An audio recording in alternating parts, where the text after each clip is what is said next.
The 5 Orange Pips. When I glance over my notes and records of the Sherlock Holmes cases between the years 82 and 90, I'm faced by so many which present strange and interesting features that it is no easy matter to know which to choose and which to leave. Some, however, have already gained publicity through the papers, and others have not offered a field for those peculiar qualities which my friend possessed in so high a degree, and which it is the object of these papers to illustrate.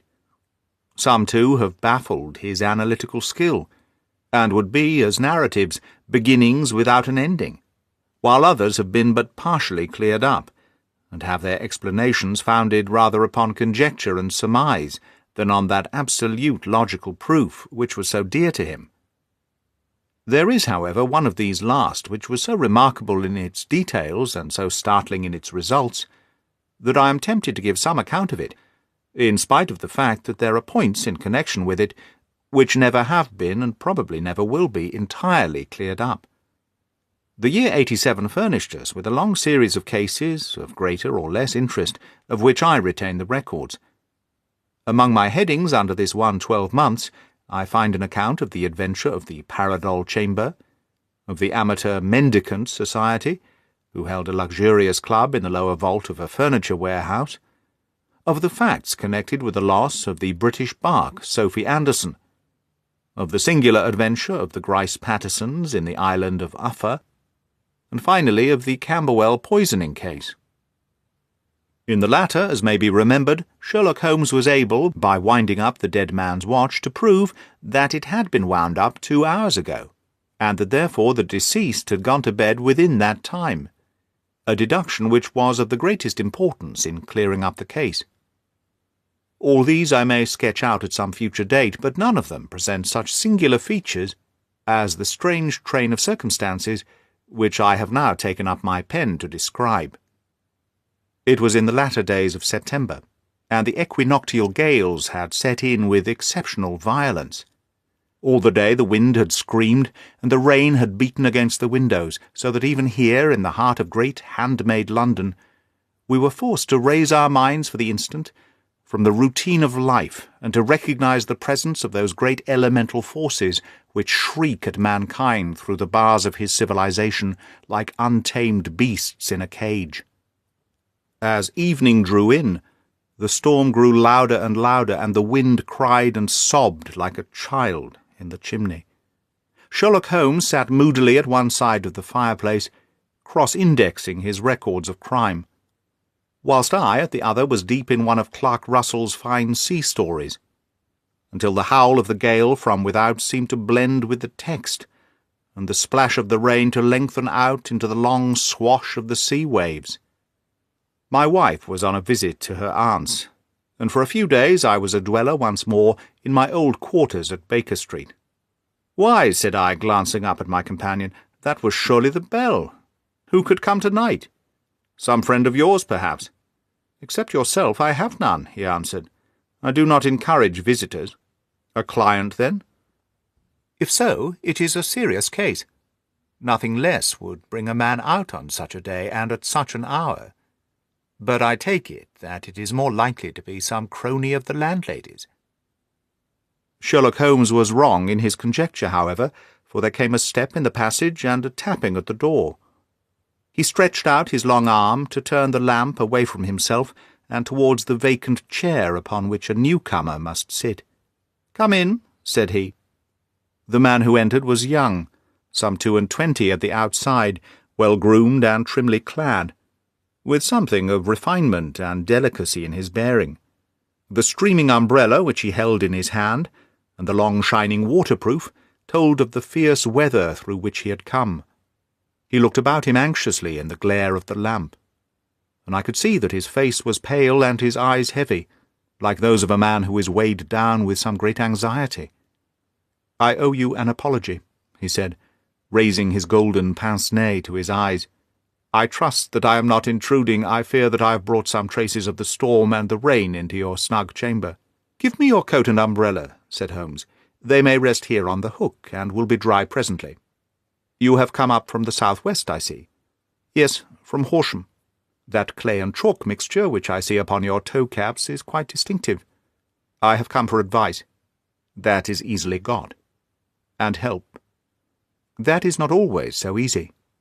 I have heard of you, Mr. Holmes. I heard from Major Prendergast how you saved him in the Tankerville Club scandal. Ah, of course, he was wrongly accused of cheating at cards. He said that you could solve anything. He said too much. That you are never beaten. I have been beaten 4 times, 3 times by men, and once by a woman. But what is that compared with the number of your successes? It is true that I have been generally successful. Then you may be so with me. I beg that you will draw your chair up to the fire, and favour me with some details as to your case. It is no ordinary one. None of those which come to me are. I am the last court of appeal, and yet I question, sir, whether in all your experience you have ever listened to a more mysterious and inexplicable chain of events than those which have happened in my own family. You fill me with interest, said Holmes. Pray, give us the essential facts from the commencement, and I can afterwards question you as to those details which seem to me to be most important. The young man pulled his chair up and pushed his wet feet out towards the blaze. My name, said he, is John Openshaw, but my own affairs have, so far as I can understand it, little to do with this awful business. It is a hereditary matter, so in order to give you an idea of the facts, I must go back to the commencement of the affair. You must know that my grandfather had 2 sons, my uncle Elias and my father Joseph. My father had a small factory at Coventry, which he enlarged at the time of the invention of bicycling. He was the patentee of the Openshaw unbreakable tire, and his business met with such success that he was able to sell it, and to retire upon a handsome competence. My uncle Elias emigrated to America when he was a young man, and became a planter in Florida, where he was reported to have done very well. At the time of the war he fought in Jackson's army, and afterwards under Hood, where he rose to be a colonel. When Lee laid down his arms, my uncle returned to his plantation, where he remained for 3 or 4 years. About 1869 or 1870 he came back to Europe, and took a small estate in Sussex near Horsham. He had made a very considerable fortune in the States, and his reason for leaving them was his aversion to the negroes, and his dislike of the Republican policy in extending the franchise to them. He was a singular man, fierce and quick-tempered, very foul-mouthed when he was angry, and of a most retiring disposition. During all the years that he lived at Horsham, I doubt if ever he set foot in the town. He had a garden and 2 or 3 fields round his house, and there he would take his exercise, though very often for weeks on end he would never leave his room. He drank a great deal of brandy and smoked very heavily, but he would see no society, and did not want any friends, not even his own brother. He didn't mind me. In fact, he took a fancy to me, for at the time when he saw me first I was a youngster of 12 or so. That would be in the year 1878, after he had been 8 or 9 years in England. He begged my father to let me live with him, and he was very kind to me in his way. When he was sober he used to be fond of playing backgammon and draughts with me, and he would make me his representative both with the servants and with the tradespeople, so that by the time that I was 16 I was quite master of the house. I kept all the keys and could go where I liked and do what I liked, so long as I did not disturb him in his privacy. There was one singular exception, however, for he had a single room, a lumber room, up among the attics, which was invariably locked, and which he would never permit either me or anyone else to enter. With a boy's curiosity I have peeped through the keyhole, but I was never able to see more than such a collection of old trunks and bundles as would be expected in such a room. One day, it was in March 1883, a letter with a foreign stamp lay upon the table in front of the Colonel's plate. It was not a common thing for him to receive letters, for his bills were all paid in ready money, and he had no friends of any sort. "From India," said he, as he took it up, "Pondicherry postmark. What can this be?" Opening it hurriedly, out there jumped 5 little dried orange pips, which pattered down upon his plate. I began to laugh at this, but the laugh was struck from my lips at the sight of his face. His lip had fallen, his eyes were protruding, his skin the colour of putty, and he glared at the envelope, which he still held in his trembling hand. "KKK!" he shrieked, and then, my God, my sins have overtaken me!" "What is it, uncle?" I cried. "Death," said he, and rising from the table he retired to his room, leaving me palpitating with horror. I took up the envelope, and saw scrawled in red ink upon the inner flap just above the gum the letter K 3 times repeated. There was nothing else save the 5 dried pips. What could be the reason of his overpowering terror? I left the breakfast table, and, as I ascended the stairs, I met him coming down with an old rusty key, which must have belonged to the attic, in one hand, and a small brass box, like a cash-box, in the other. "They may do what they like, but I'll checkmate them still," said he, with an oath. "Tell Mary that I should want a fire in my room today, and send down to Fordham, the Horsham lawyer." I did as he ordered, and when the lawyer arrived, I was asked to step up to the room. The fire was burning brightly, and in the grate there was a mass of black, fluffy ashes, as of burned paper, while the brass box stood open and empty beside it. As I glanced at the box, I noticed with a start that upon the lid were printed the treble K, which I had read in the morning on the envelope. "I wish you, John," said my uncle, "to witness my will. I leave my estate, with all its advantages and all its disadvantages, to my brother, your father, whence it will no doubt descend to you. If you can enjoy it in peace, well and good. If you find you cannot, take my advice, my boy, and leave it to your deadliest enemy. I am sorry to give you such a two-edged thing, but I can't say what turn things are going to take. Kindly sign the paper where Mr. Fordham shows you." I signed the paper as directed, and the lawyer took it away with him. The singular incident made, as you may think, the deepest impression upon me, and I pondered over it, and turned it every way in my mind, without being able to make anything of it. Yet I could not shake off the vague feeling of dread which it left behind it, though the sensation grew less keen as the weeks passed, and nothing happened to disturb the usual routine of our lives. I could see a change in my uncle, however. He drank more than ever, and he was less inclined for any sort of society. Most of his time he would spend in his rooms, with the door locked upon the inside, but sometimes he would emerge in a sort of drunken frenzy, and would burst out of the house and tear about the garden with a revolver in his hand, screaming out that he was afraid of no man, and that he was not to be cooped up like a sheep in a pen by man or devil. When these hot fits were over, however, he would rush tumultuously in at the door and lock and bar it behind him, like a man who can brazen it out no longer against the terror which lies at the roots of his soul. At such times I have seen his face, even on a cold day, glisten with moisture, as though it were new raised from a basin. Well, to come to an end of the matter, Mr. Holmes, and not to abuse your patience, there came a night when he made one of those drunken sallies from which he never came back. We found him, when we went to search for him, face downwards in a little green-scummed pool, which lay at the foot of the garden. There was no sign of any violence, and the water was but 2 feet deep, so that the jury, having regard to his known eccentricity, brought in a verdict of suicide. But I, who knew how he winced from the very thought of death, had much ado to persuade myself that he had gone out of his way to meet it. The matter passed, however, and my father entered into possession of the estate, and of some £14,000, which lay to his credit at the bank. "One moment," Holmes interposed. "Your statement is, I foresee, one of the most remarkable to which I have ever listened. Let me have the date of the reception by your uncle of the letter, and the date of his supposed suicide." The letter arrived on March the 10th, 1883.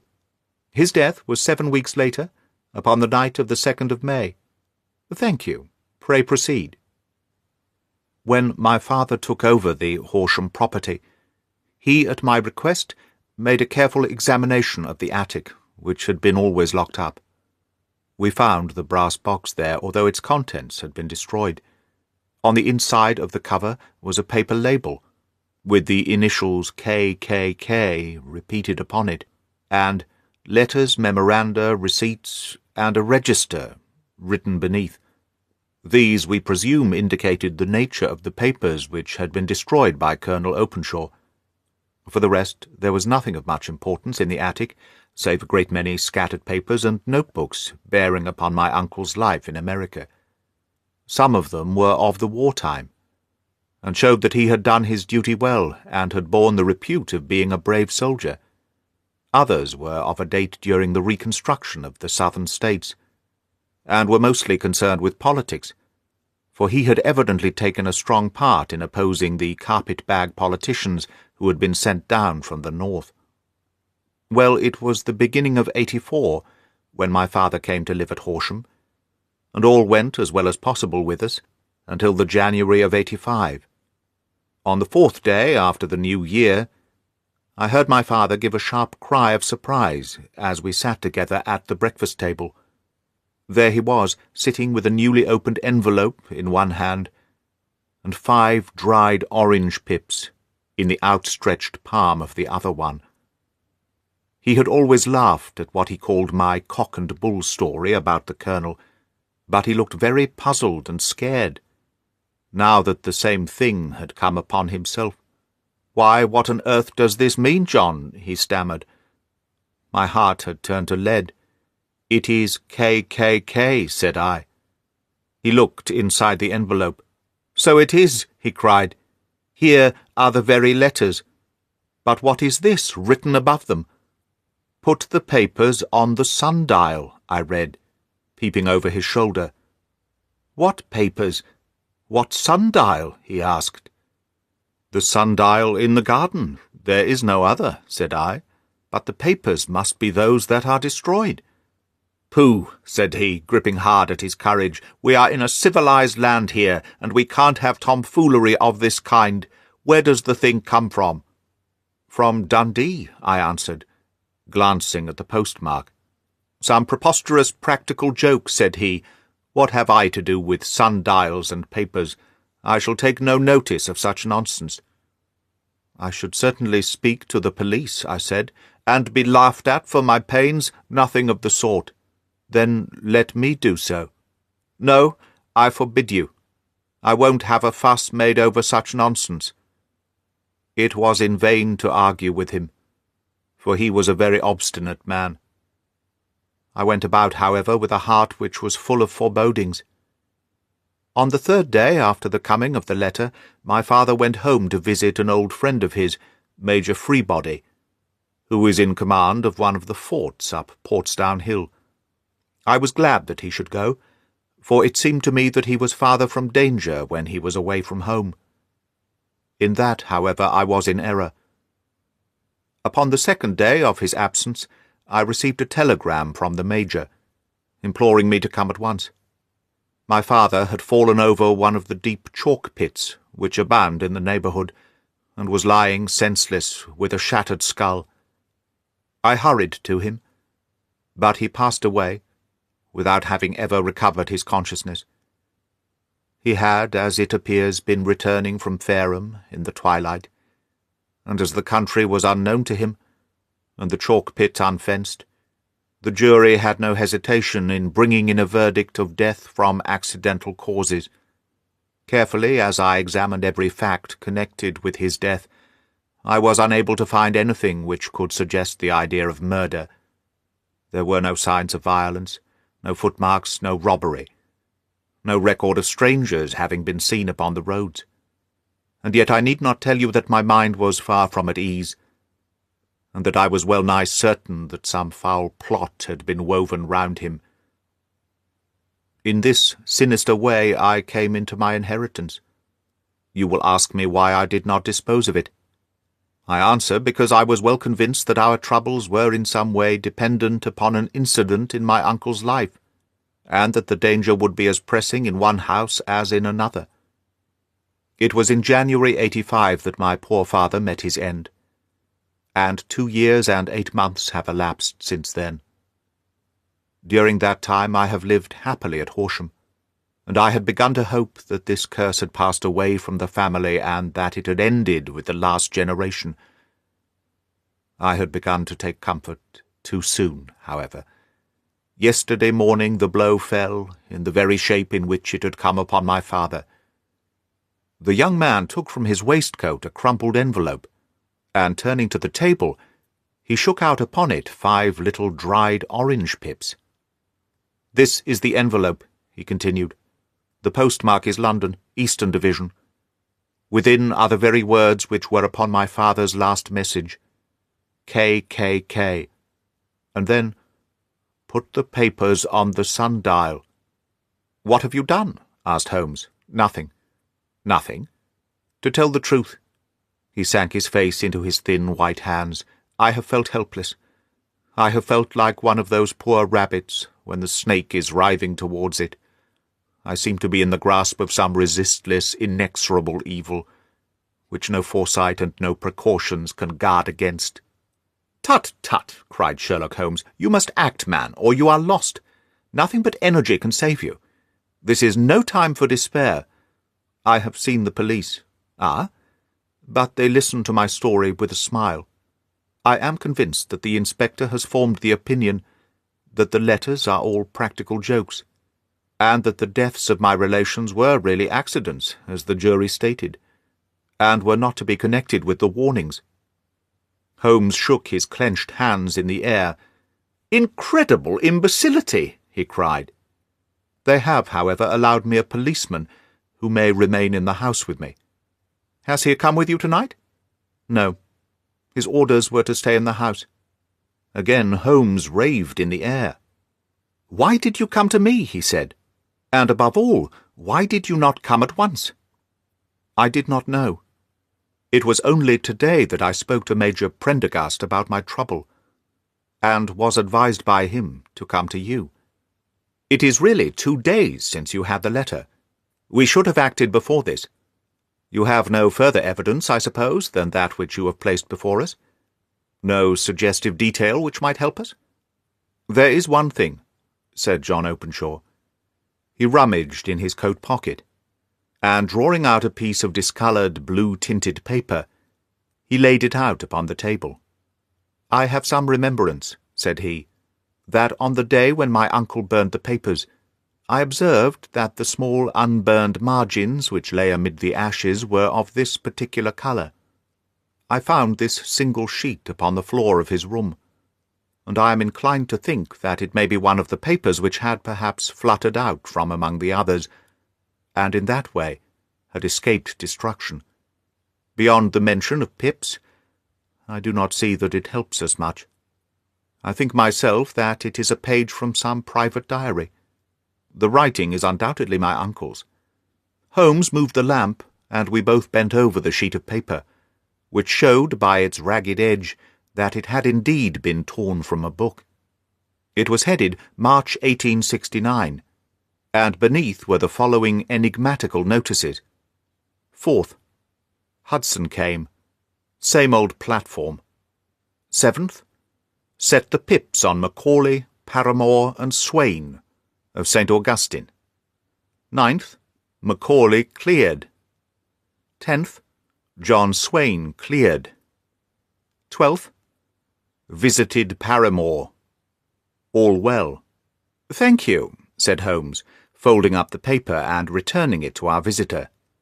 "And now you must on no account lose another instant. We cannot spare time even to discuss what you have told me. You must get home instantly and act. What shall I do? There is but one thing to do. It must be done at once. You must put this piece of paper which you have shown us into the brass box which you have described. You must also put in a note to say that all the other papers were burned by your uncle, and that is the only one which remains. You must assert that in such words as will carry conviction with them. Having done this, you must at once put the box out upon the sundial as directed. Do you understand?" "Entirely." "Do not think of revenge or anything of that sort at present. I think that we may gain that by means of the law. But we have our web to weave, while theirs is already woven. The first consideration is to remove the pressing danger which threatens you. The second is to clear up the mystery and to punish the guilty parties." "I thank you," said the young man, rising and pulling on his overcoat. "You have given me fresh life and hope. I shall certainly do as you advise. Do not lose an instant, and, above all, take care of yourself in the meanwhile. For I do not think that there can be any doubt that you are threatened by a very real and imminent danger. How do you go back? By train, from Waterloo. It is not yet 9. The streets will be crowded, so I trust that you may be in safety. And yet you cannot guard yourself too closely. I am armed. That is well. Tomorrow I shall set to work upon your case. I shall see you at Horsham then. No, your secret lies in London. It is there that I shall seek it. Then I shall call upon you in a day, or in 2 days, with news as to the box and the papers. I shall take your advice in every particular." He shook hands with us and took his leave. Outside the wind still screamed, and the rain splashed and pattered against the windows. This strange wild story seemed to have come to us from amid the mad elements, blown in upon us like a sheet of seaweed in a gale, and now to have been reabsorbed by them once more. Sherlock Holmes sat for some time in silence with his head sunk forward, and his eyes bent upon the red glow of the fire. Then he lit his pipe, and leaning back in his chair he watched the blue smoke rings as they chased each other up to the ceiling. "I think, Watson," he remarked at last, "that of all our cases we have had none more fantastic than this. Save perhaps the sign of 4. Well, yes, save perhaps that. And yet this John Openshaw seems to me to be walking amid even greater perils than did the Sholtos." "But have you," I asked, "formed any definite conception as to what these perils are?" "There can be no question as to their nature," he answered. "Then what are they? Who is this KKK? And why does he pursue this unhappy family?" Sherlock Holmes closed his eyes and placed his elbows upon the arms of his chair, with his fingertips together. "The ideal reasoner," he remarked, "would, when he has once been shown a single fact in all its bearings, deduce from it not only all the chain of events which led up to it, but also all the results which would follow from it. As Cuvier could correctly describe a whole animal by the contemplation of a single bone, so the observer, who has thoroughly understood one link in a series of incidents, should be able accurately to state all the other ones, both before and after. We have not yet grasped the results which the reason alone can attain to. Problems may be solved in the study, which have baffled all those who have sought a solution by the aid of their senses. To carry the art, however, to its highest pitch, it is necessary that the reasoner should be able to utilize all the facts which have come to his knowledge, and this in itself implies, as you will readily see, a possession of all knowledge, which even in these days of free education and encyclopedias is a somewhat rare accomplishment. It is not so impossible, however, that a man should possess all knowledge which is likely to be useful to him in his work, and this I have endeavoured in my case to do. If I remember rightly, you on one occasion, in the early days of our friendship, defined my limits in a very precise fashion." "Yes," I answered, laughing, "it was a singular document. Philosophy, astronomy, and politics were marked at 0, I remember. Botany, variable. Geology, profound as regards the mud stains from any region within 50 miles of town. Chemistry, eccentric. Anatomy, unsystematic. Sensational literature and crime records, unique. Violin player, boxer, swordsman, lawyer, and self-poisoner, by cocaine and tobacco. Those, I think, were the main points of my analysis." Holmes grinned at the last item. "Well," he said, "I say now as I said then. that a man should keep his little brain attic stocked with all the furniture that he is likely to use, and the rest he can put away in the lumber room of his library, where he can get it if he wants it. Now, for such a case as the one which has been submitted to us tonight, we need certainly to muster all our resources. Kindly hand me down the letter K of the American Encyclopedia, which stands upon the shelf beside you. Thank you. Now let us consider the situation and see what may be deduced from it. In the first place, we may start with a strong presumption that Colonel Openshaw had some very strong reason for leaving America. Men at his time of life do not change all their habits and exchange willingly the charming climate of Florida for the lonely life of an English provincial town.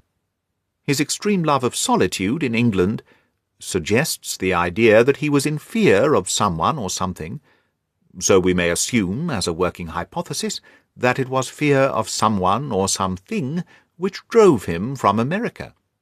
As to what it was he feared, we can only deduce that by considering the formidable letters which were received by him and his successors. Did you remark the postmarks of those letters? The first was from Pondicherry, the second from Dundee, and the third from London. From East London, what do you deduce from that? They are all seaports, that the writer was on board a ship. Excellent. We have already a clue. There can be no doubt that the probability, the strong probability, is that the writer was on board a ship. And now let us consider another point. In the case of Pondicherry, 7 weeks elapsed between the threat and its fulfilment. In Dundee it was only some 3 or 4 days. Does that suggest anything? A greater distance to travel? But the letter had also greater distance to come. Then I do not see the point. There is at least a presumption that the vessel in which the man or men are is a sailing ship. It looks as if they always sent their singular warning or token before them when starting upon their mission. You see how quickly the deed followed the sign when it came from Dundee. If they had come from Pondicherry in a steamer, they would have arrived almost as soon as their letter. But, as a matter of fact, 7 weeks elapsed. I think that those 7 weeks represented the difference between the mail boat which brought the letter and the sailing vessel which brought the writer. It is possible. More than that, it is probable. And now you see the deadly urgency of this new case, and why I urged young Openshaw to caution. The blow has always fallen at the end of the time which it would take the senders to travel the distance. But this one comes from London, and therefore we cannot count upon delay. Good God, I cried, what can it mean, this relentless persecution? The papers which Openshaw carried are obviously of vital importance to the person or persons in the sailing ship. I think that it is quite clear that there must be more than one of them. A single man could not have carried out 2 deaths in such a way as to deceive a coroner's jury. There must have been several in it, and they must have been men of resource and determination. Their papers they mean to have, be the holder of them who it may. In this way, you see, KKK ceases to be the initials of an individual and becomes the badge of a society.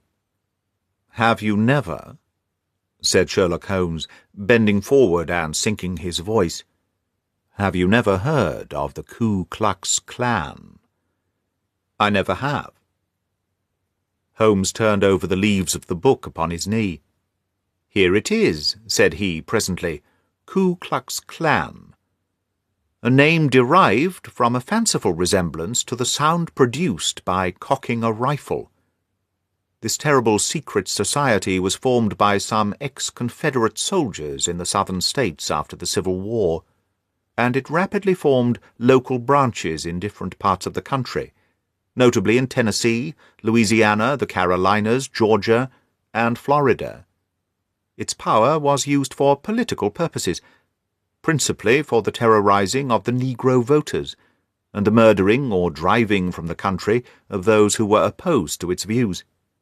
Its outrages were usually preceded by a warning sent to the marked man, in some fantastic but generally recognized shape. A sprig of oak leaves in some parts, melon seeds, or orange pips in others.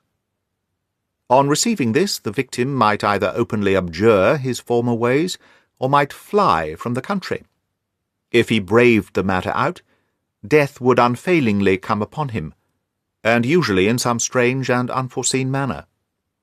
So perfect was the organization of the society, and so systematic its methods, that there is hardly a case upon record where any man succeeded in braving it with impunity, or in which any of its outrages were traced home to the perpetrators. For some years the organization flourished, in spite of the efforts of the United States government and of the better classes of the community in the South. Eventually, in the year 1869, the movement rather suddenly collapsed, although there have been sporadic outbreaks of the same sort since that date. "You will observe," said Holmes, laying down the volume, "that the sudden breaking up of the society was coincident with the disappearance of Openshaw from America with their papers. It may well have been cause and effect. It is no wonder that he and his family have some of the more implacable spirits upon their track. You can understand that this register and diary may implicate some of the first men in the South, and that there may be many who will not sleep easy at night until it is recovered. Then the page which we have seen is such as we might expect. It ran, if I remember right, sent the pips to A, B, and C. That is, sent the society's warning to them. Then there are successive entries that A and B cleared, or left the country, and finally that C was visited with, I fear, a sinister result for C.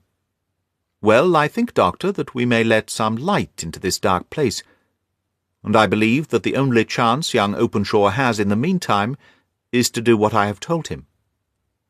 There is nothing more to be said or done tonight, so hand me over my violin, and let us try to forget for half an hour the miserable weather and the still more miserable ways of our fellow men."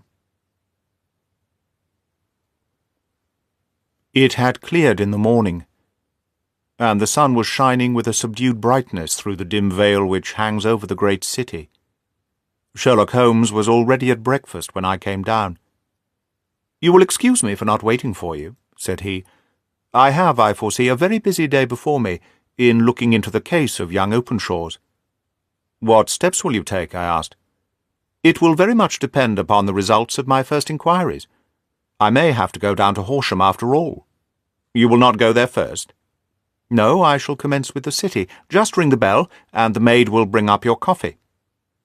As I waited, I lifted the unopened newspaper from the table and glanced my eye over it.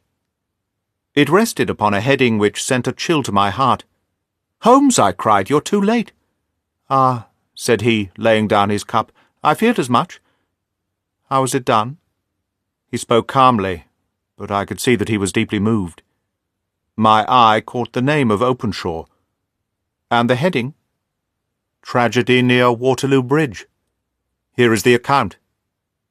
"Between 9 and 10 last night, Police Constable Cook, of the H Division, on duty near Waterloo Bridge, heard a cry for help and a splash in the water. The night, however, was extremely dark and stormy, so that, in spite of the help of several passers-by, it was quite impossible to effect a rescue. The alarm, however, was given, and by the aid of the water police the body was eventually recovered.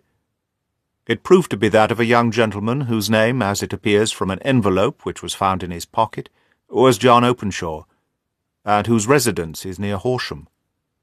It is conjectured that he may have been hurrying down to catch the last train from Waterloo Station, and that in his haste and the extreme darkness he missed his path and walked over the edge of one of the small landing places for river steamboats. The body exhibited no traces of violence, and there can be no doubt that the deceased had been a victim of an unfortunate accident, which should have the effect of calling the attention of the authorities to the condition of the riverside landing stages. We sat in silence for some minutes, Holmes more depressed and shaken than I had ever seen him. "That hurts my pride, Watson," he said at last. "It is a petty feeling, no doubt, but it hurts my pride. It becomes a personal matter with me now, and if God sends me health, I shall set my hand upon this gang. That he should come to me for help, and that I should send him away to his death. He sprang from his chair and paced about the room in uncontrollable agitation, with a flush upon his sallow cheeks, and a nervous clasping and unclasping of his long, thin hands. "They must be cunning devils," he exclaimed at last. "How could they have decoyed him down there? The embankment is not on the direct line to the station. The bridge, no doubt, was too crowded even on such a night for their purposes. Well, Watson, we shall see who will win in the long run. I'm going out now." "To the police?" "No, I shall be my own police. When I have spun the web, they may take the flies, but not before." All day I was engaged in my professional work, and it was late in the evening before I returned to Baker Street. Sherlock Holmes had not come back yet. It was nearly 10 o'clock before he entered, looking pale and worn. He walked up to the sideboard, and tearing a piece from the loaf, he devoured it voraciously, washing it down with a long draught of water. "You're hungry," I remarked. "Starving. It had escaped my memory. I have had nothing since breakfast." "Nothing? Not a bite. I had no time to think of it. And how have you succeeded?" "Well, you have a clue." "I have them in the hollow of my hand. Young Openshaw shall not remain long unavenged. Why, Watson, let us put their own devilish trademark upon them. It is well thought of." "What do you mean?" He took an orange from the cupboard, and tearing it to pieces, he squeezed out the pips upon the table. Of these he took 5 and thrust them into an envelope. On the inside of the flap he wrote, "S.H. for J.O." Then he sealed it and addressed it to Captain James Calhoun, Bark Lone Star, Savannah, Georgia. "That will await him when he enters port," said he, chuckling.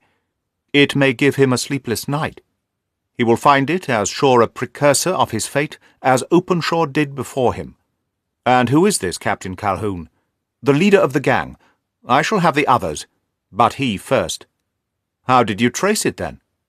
He took a large sheet of paper from his pocket, all covered with dates and names.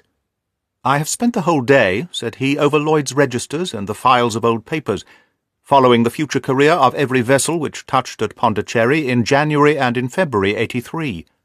There were 36 ships of fair tonnage which were reported there during those months.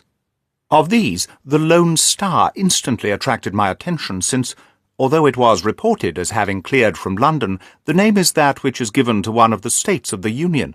Texas, I think. I was not and am not sure which, but I knew that the ship must have an American origin." "What then?" "I searched the Dundee records, and when I found that the bark Lone Star was there in January '85, my suspicions became a certainty. I then inquired as to vessels which lay at present in the port of London." "Yes?" "The Lone Star had arrived there last week. I went down to the Albert Dock, and found that she had been taken down the river by the early tide this morning, homeward bound to Savannah. I wired to Gravesend, and learned that she had passed some time ago, and as the wind is easterly, I have no doubt that she is now past the Goodwins, and not very far from the Isle of Wight." "What will you do, then?" "Oh, I have my hand upon him. He and the 2 mates are, as I learn, the only native-born Americans in the ship. The others are Finns and Germans. I also know that they were all 3 away from the ship last night. I had it from the stevedore, who has been loading their cargo. By the time their sailing ship reaches Savannah, the mail-boat will have carried this letter, and the cable will have informed the police of Savannah that these